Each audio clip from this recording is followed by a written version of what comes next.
Hello दोस्तों, welcome back on Mednex of I doctor एटू। आज हम बात करने वाले हैं इमरजेंसी ड्रग कैल्शियम ग्लूकोनेट के बारे में। अब ये क्या है? ये एक क्रिटिकल या एसेंशियल मिनरल है हमारी बॉडी के लिए, जो कि बोन्स और टीथ के बिल्डिंग यानी फॉर्मेशन, साथ ही साथ उनके मेंटेनेंस के लिए बहुत जरूरी होता है। बोन्स और टीथ के बिल्डिंग और मेंटेनेंस के लिए जरूरी है। और जो 99% कैल्शियम है हमारी बॉडी का, 99% कैल्शियम वो स्टोर होता है बोन्स और टीथ के अंदर। बोन्स और टीथ के अंदर स्टोर होता है। बचा हुआ जो 1% है वो ब्लड और टिश्यूज के अंदर होता है। अब आगे की बात करते हैं। ये एक इलेक्ट्रोलाइट है, जैसे कि होते हैं सोडियम, पोटेशियम, क्लोराइड, मैग्नीशियम, उन्हीं की तरह ये भी एक इलेक्ट्रोलाइट है। अब बात करते हैं ये बॉडी में करता क्या है। तो ये हेल्प करता है किसमें? ब्लड क्लोटिंग में। ब्लड क्लोटिंग के अंदर इसका क्रूशियल रोल है। ब्लड क्लोटिंग, अगर कैल्शियम नहीं है तो ब्लड क्लोटिंग नहीं होगा। ये जो ब्लड क्लोटिंग फैक्टर्स होते हैं हमारी बॉडी के अंदर 13, उन 13 में से ये चौथे नंबर का ब्लड क्लोटिंग फैक्टर है। उन 13 में से ये चौथे नंबर का ब्लड क्लोटिंग फैक्टर है।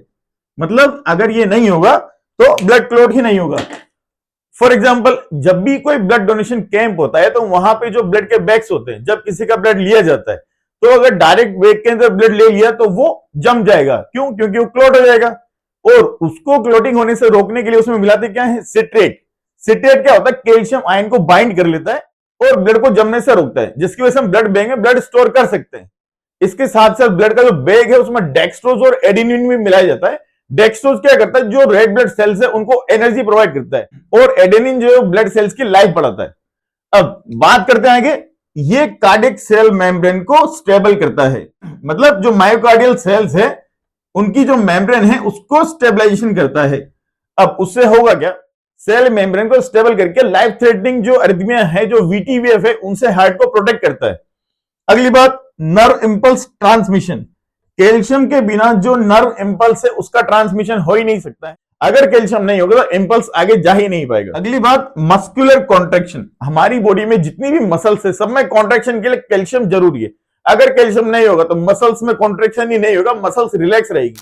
अब बात करते हैं, इमरजेंसी में एक पेशेंट आता है हमारे पास क्रिटिकल कंडीशन में। जब उस पेशेंट के हम ईसीजी करके देखते हैं तो ईसीजी के अंदर टोल पीक टी वेव दिखाई देती है हमें इस तरह से, जो क्यूआरएस कॉम्प्लेक्स से भी बड़ी है। तो ये किस चीज का साइन है? Toll peak T wave. ये साइन है हाइपर कैलेमिया का। मतलब ब्लड में जो पोटेशियम का लेवल है वो बहुत ज्यादा बढ़ गया। फॉर एग्जांपल, मान लिया मैंने यहाँ पे 9, मतलब पेशेंट हाइपर कैलेमिया की कंडीशन में। और यहाँ पे क्या हो सकता है? उस पेशेंट को life threatening arrhythmia, VT VF, ventricular tachycardia, ventricular fibrillation patient को हो सकता है, उसकी जान जा सकती है कार्डियक अरेस्ट होके। अब डॉक्टर जैसे ये देखेगा तो इमीडिएटली ऑर्डर देगा कि तुरंत पेशेंट को कैल्शियम ग्लूकोनेट लगाओ, इंसुलिन विद डेक्सोज लगाओ, एसबीसी लगाओ, साल्बुटामोल से नेबुलाइज करो। तो अब यहां पे जो हम कैल्शियम ग्लूकोनेट दे रहे हैं और बाकी जो ड्रग्स दे रहे हैं, कैल्शियम ग्लूकोनेट को छोड़ के बाकी जो ड्रग्स हैं वो पोटेशियम को शिफ्ट करने का काम करती है। कहां से? ब्लड से सेल के अंदर। इसको मैंने केसीएल यानी कि पोटेशियम क्लोराइड उस वीडियो में डिटेल में डिस्क्राइब किया हुआ है, आप वहां पे जाके देख सकते हैं, लिंक आपको डिस्क्रिप्शन में मिल जाएगा। अब बात करते हैं कि जो बाकी ड्रग्स है वो पोटेशियम को शिफ्ट कर रही है। कहां पे? ब्लड से सेल के अंदर। तो कैल्शियम ग्लूकोनेट क्या कर रहा है? ये पोटेशियम को शिफ्ट करता है कि नहीं? ये पोटेशियम को शिफ्ट नहीं करता है। ये क्या करता है? ये जो कार्डियक मेम्ब्रेन है, जो मायोकार्डियल सेल्स होती है, उनकी जो मेम्ब्रेन है वो हाइपर कैलेमिया की वजह से अनस्टेबल हो जाएगी और लाइफ थ्रेटनिंग एरिथमिया, वीटीवीएफ होकर पेशेंट की जान जा सकती है। इसलिए कार्डियक सेल मेम्ब्रेन को ये स्टेबल करेगा। कार्डियक सेल मेम्ब्रेन को स्टेबल करने का काम करता है कैल्शियम ग्लूकोनेट। इसीलिए पेशेंट लाइफ थ्रेटनिंग एरिथमिया जो वीटीवीएफ उससे बचता है। अब बात करते हैं अवेलेबल फॉर्म के बारे में। तो इमरजेंसी कंडीशन में हम इंजेक्टेबल कैल्शियम यूज करते हैं, इसके अलावा ओरल यूज भी करते हैं कैल्शियम का।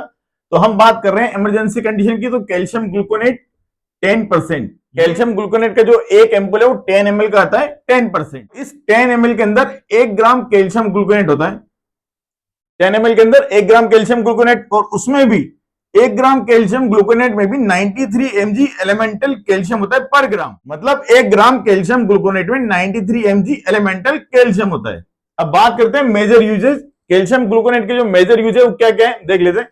तो हाइपर कैलेमिया, अगर पोटेशियम का लेवल ब्लड में बढ़ गया हो।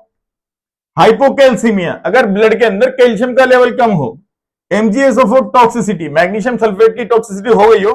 कैल्शियम चैनल ब्लॉकर टॉक्सिसिटी, जो कैल्शियम चैनल ब्लॉकर मेडिसिन होती है, अगर उनकी ओवरडोज हो गई हो तो उस कंडीशन में भी। इसके अलावा हाइड्रोफ्लोरिक एसिड बर्न, ये रेयर है बाकी इस कंडीशन में भी हम इसका यूज करते हैं। फर्स्ट पॉइंट है हमारा हाइपरकैलेमिया, जो कि सबसे इंपॉर्टेंट है, सबसे इंपॉर्टेंट है हाइपरकैलेमिया। यहाँ पे ब्लड में पोटेशियम का लेवल बढ़ जाएगा। अब इससे क्या होगा, ईसीजी जो होगी, ईसीजी में क्या चेंजेस देखने को मिलेंगे, तो टोल पिग टी वेव, जो टी वेव है वो इस तरह की बन जाएगी। इसके अलावा व्हाइट क्यूआरएस कॉम्प्लेक्स, जो क्यूआरएस कॉम्प्लेक्स है वो व्हाइट हो जाएगा।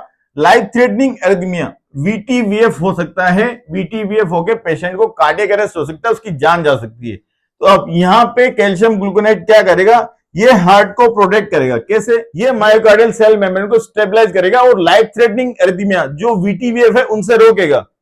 तो कैसे देंगे, injection calcium gluconate 10 ml of 10% IV slow over 5 to 10 minute, 5 से 10 मिनट में हमें एक एम्पुल स्लो देना है, या फिर अच्छा है कि उसको डाइल्यूट करके दे दें, NS 100 ml में डाइल्यूट करके दे दें। अब अगली बात, आईवी बोलस नहीं देना है। आईवी बोलस मतलब आईवी पुश नहीं करना है एकदम से, इस वजह से क्या हो सकता है, कार्डियक अरेस्ट हो सकता है पेशेंट को, लाइफ थ्रेटनिंग एरिथमिया होगा, वीटीवीएफ होगा, कार्डियक अरेस्ट हो सकता है पेशेंट को।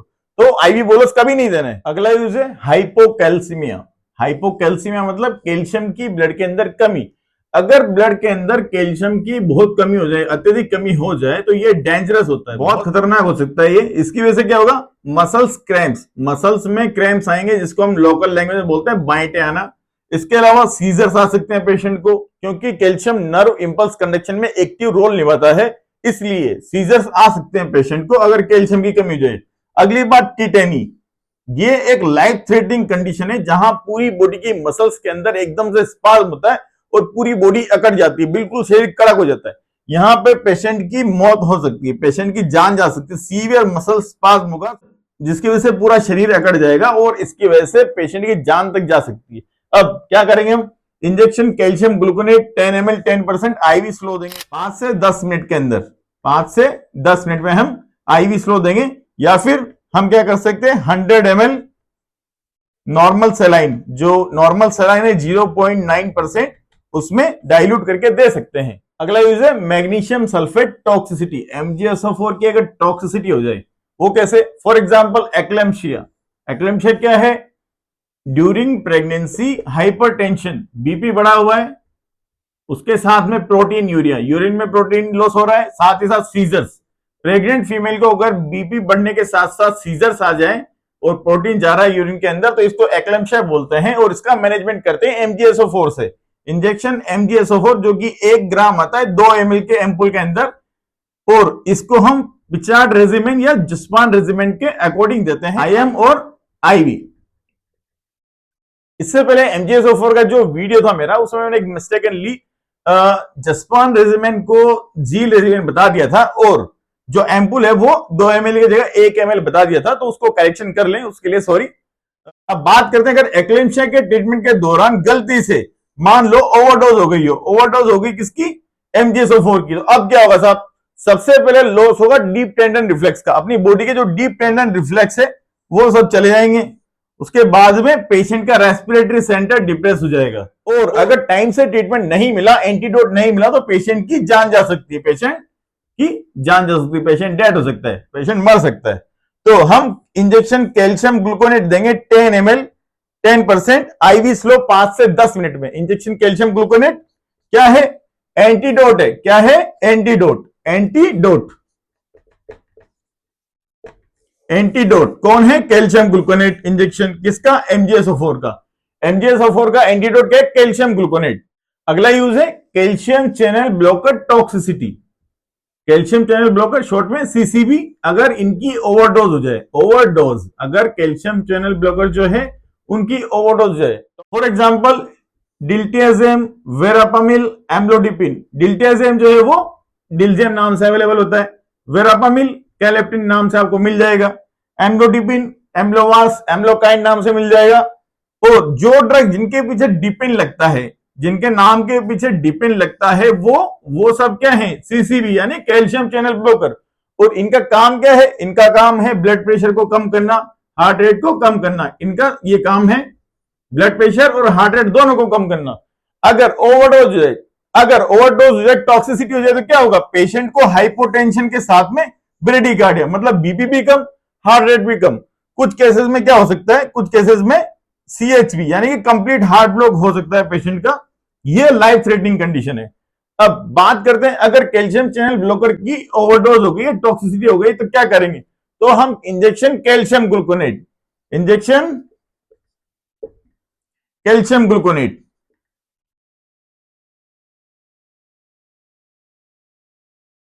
कितना? 10 ml, 10% IV स्लो, 5 से 10 मिनट में। तो सीसीबी यानी कि कैल्शियम चैनल ब्लॉकर की ओवरडोज या टॉक्सिसिटी हो गई, तो इस कंडीशन में हमें कैल्शियम ग्लूकोनेट देना चाहिए और ये मायोकार्डियल कॉन्ट्रैक्टिलिटी को बढ़ाता है। अगला यूज है हाइड्रोफ्लोरिक एसिड, HF यानी कि हाइड्रोफ्लोरिक एसिड का अगर एक्सपोजर हो जाए तो भी हम इंजेक्शन कैल्शियम ग्लूकोनेट का यूज करते हैं। कितना? 10 ml, 10% स्लो IV, 5 से 10 मिनट में। अब बात करते हैं हम साइड इफेक्ट्स की। तो साइड इफेक्ट जो होते हैं कैल्शियम ग्लूकोनेट पे, अगर फास्ट पुश कर दिया IV, फास्ट IV बोलस दे दिया एकदम से, तो पेशेंट को अरिथमिया हो सकता है, या फिर पेशेंट को लाइफ थ्रेटनिंग अरिथमिया VTBF होके कार्डियक अरेस्ट हो सकता है, उसकी जान जा सकती है पेशेंट की। अब बात करते हैं कुछ इंपॉर्टेंट पॉइंट के बारे में। तो फर्स्ट, ऑलवेज स्लो IV, इसको हमेशा स्लो IV ही देना है हमें, क्योंकि फास्ट अगर बोलस दे दिया तो कार्डियक अरेस्ट कर सकता है, अरिथमिया कर सकता है। जब भी कैल्शियम ग्लूकोनेट हम दे रहे हैं तो ECG, BP, heart rate monitoring करना जरूरी है, क्योंकि इसकी वजह से एरिथमिया हो सकता है, हाइपोटेंशन या ब्रेडिकार्डिया हो सकता है। तो ECG, हार्ट रेट, BP मतलब पेशेंट के वाइटल साइन और उसकी ECG की मॉनिटरिंग करना बहुत जरूरी है। अब ये बात एक्स्ट्रा वेजेशन, अगर by the way cannula out हो गया हो और जो कैल्शियम ग्लूकोनेट है वो टिश्यूज में चला गया, तो ये क्या कर सकता है? टिश्यूज में नेक्रोसिस कर सकता है, ये टिश्यूज के अंदर नेक्रोसिस कर सकता है अगर कैनुला आउट हो गया हो, IV की जगह पे ये सीधा टिश्यूज में चला गया हो। तो ऑनसेट ऑफ एक्शन जैसे हम देंगे तो कितनी देर में रिजल्ट आ जाएगा इसका? तो बॉडी में जाते ही लगभग 1 से 3 मिनट के अंदर ये काम करना शुरू कर देता अपना। अगली बात, हाइपर कैल्सीमिया की कंडीशन, जहां पे बॉडी में ऑलरेडी कैल्शियम बहुत ज्यादा है, उस कंडीशन में यूज नहीं करना है।